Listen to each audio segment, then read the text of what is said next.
Halo, halo, halo. Assalamualaikum warahmatullahi wabarakatuh. Selamat datang di channel YouTube-nya Bu Dewi. Bagaimana kabar anak-anakku hari ini? Semoga semuanya sehat-sehat ya. Alhamdulillah. Sebelum kita memulai belajar, alangkah baiknya kalau kalian sudah mandi, sudah sarapan pagi, dan sudah sholat duha. Sehingga insya Allah akan diberikan kemudahan oleh Allah Subhanahu wa Ta'ala dalam belajar.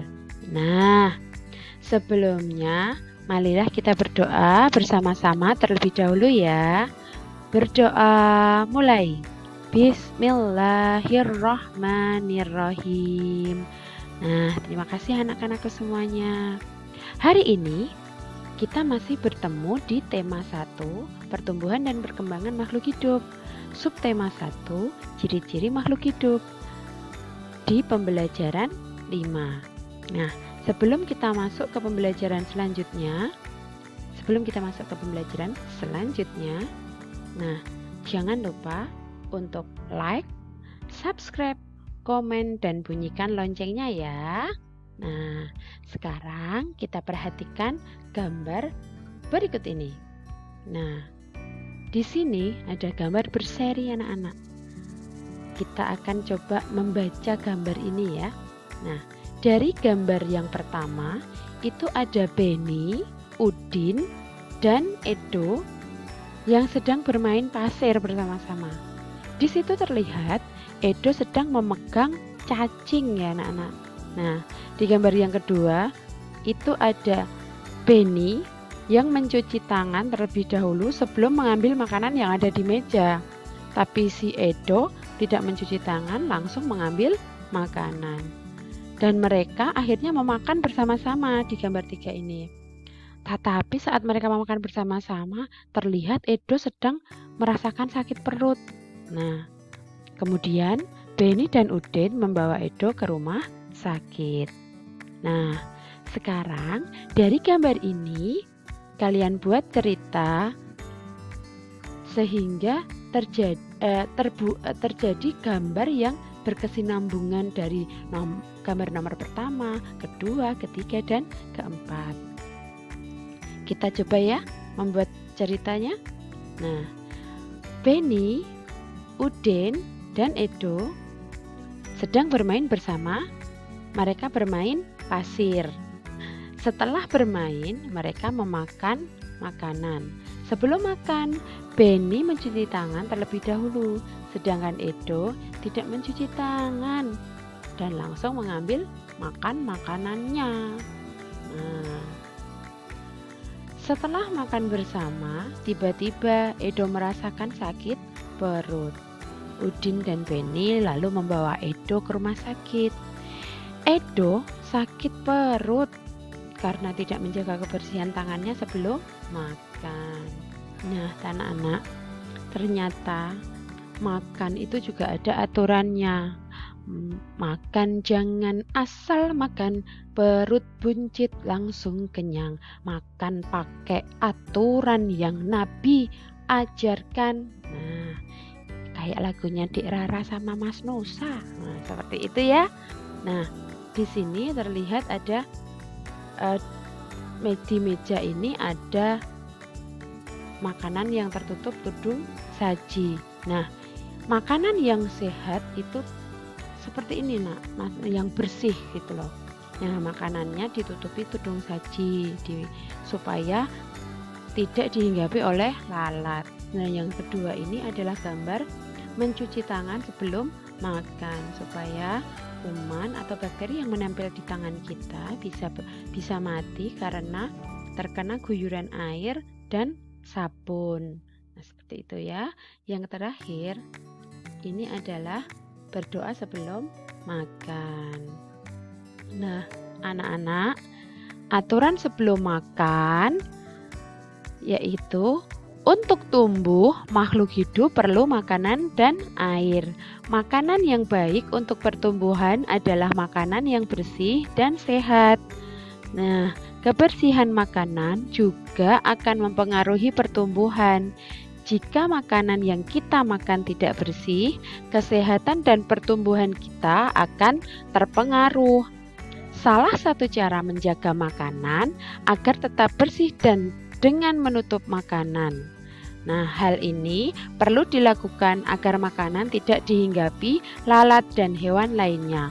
Makanan dapat menjadi tempat lalat bertelur yang menyebabkan makanan menjadi kotor. Selain menjaga makanan atau menjaga kebersihan makanan, kita juga harus berdoa sebelum makan. Berdoa untuk berterima kasih atas karunia yang diberikan Allah Subhanahu wa Ta'ala. Makanan sesuai kebutuhan, menjaga kebersihan makanan, serta berterima kasih sebelum dan sesudah makan merupakan contoh sikap bersyukur. Sikap bersyukur merupakan pengamalan sila pertama Pancasila, yaitu ketuhanan yang Maha Esa. Jika kita sudah makan sesuai kebutuhan, menjaga kebersihan, serta berdoa sebelum dan sesudah makan, berarti kita sudah melaksanakan sila pertama Pancasila. Nah, berdoa juga menunjukkan sikap berterima kasih kepada Allah. Selalu berdoa sebelum dan sesudah melaksanakan kegiatan juga merupakan contoh pengamalan sila pertama Pancasila. Nah, seperti itu anak-anak. Nah, sekarang kita berlatih. Di sini ada gambar peternakan sapi. Nah, dan di situ ada peternak sapi yang sedang memerah susu sapi. Nah, susu sapi ini nanti diantarkan oleh para peternak itu ke perusahaan susu sapi, kemasan susu sapi. Nah, dari susu sapi yang diperas oleh Pak Ternak tadi, kemudian dibawa ke perusahaan, diolah menjadi susu kemasan kotak. Nah, siapa yang sering beli susu kemasan kotak? Nah, pasti anak-anak pada suka ya. Nah, susu sapi adalah salah satu contoh makanan yang sangat bagus untuk kesehatan. Nah, beberapa perusahaan itu memproduksi susu sapi dalam kemasan sekali minum agar mudah dikonsumsi. Oke, berikut ini adalah jumlah susu kemasan kotak yang dapat dihasilkan oleh beberapa perusahaan. Nah, ada perusahaan A, B, C, D, dan E yang menghasilkan beberapa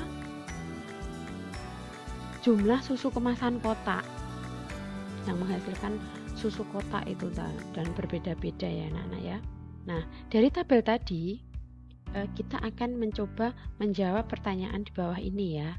Nah, yang pertama yaitu manakah perusahaan yang menghasilkan susu kemasan kotak paling banyak setiap bulannya? Oke, kita lihat dari tabel di sini. Bentar, pakai ini aja ya. Nah, kita lihat ya, perusahaan A, B, C, D, dan E. Kita lihat ribuannya. Angka ribuan di sini yang paling besar itu ada di mana? 1, 3, 4, 3, 2. Mana yang paling besar? Ya, benar sekali anak-anak. Nomor 3, perusahaan C. Nah, 4.800 kotak. Sehingga perusahaan yang paling banyak menghasilkan susu kotak setiap bulannya adalah perusahaan C. Pintar sekali anak-anak. Nah, pertanyaan yang kedua. Manakah perusahaan yang menghasilkan susu kemasan kotak paling sedikit setiap bulannya? Nah, kalau tadi kita lihat yang paling besar, sekarang kita lihat yang paling kecil. Oh, ternyata ada di perusahaan A. Nah, sehingga perusahaan yang menghasilkan susu paling sedikit itu adalah perusahaan A. Pintar-pintar sekali ya anak-anak ya.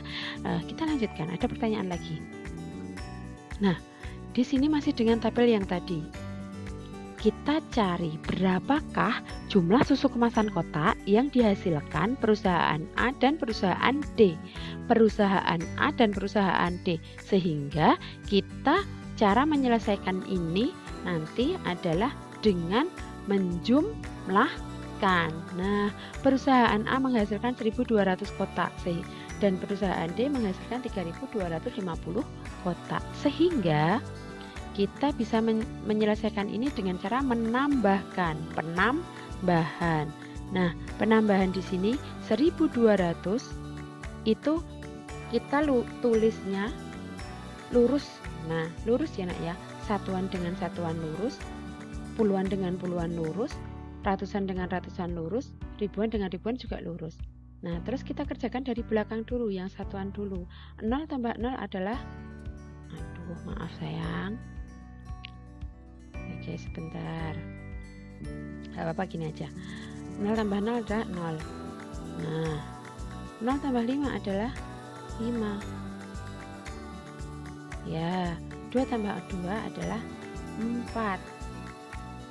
Nah, anggap aja seperti ini ya.